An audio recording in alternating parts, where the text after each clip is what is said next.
Guys, আপনারা জানেন সাতক্ষীরার শিল্পী সুমন পাখি ভাইয়ের একটা গান ভাইরাল হয়েছিল, আমি রাত জাগিয়া তোমায় নিয়ে লিখি আজো গান। দেখুন এই প্রতিবন্ধী টিকটকারগুলা কিভাবে গানটার মান শেষ করে দিল দেখুন। চলেন দেখে আসি। সময় কম, শুরু করো।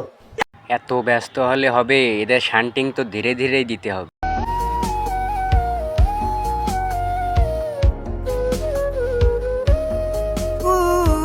দু একটা কুকুর আছে মাথা উঁচু করে ঘেউ ঘেউ করে, এই করে না? সেরাম লেগ দিস তো তাই ক। হ্যাঁ, ও বলতি সেরাম লেগ দিস না।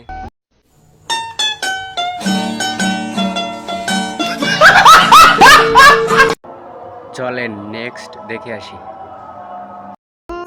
দিয়াছিলা কথা তুমি যাইবা না গো ছাড়ি। তো গাইস, আজকে আর বেশি কিছু বলবো না, এই পর্যন্তই। তাহলে ঠিক আছে।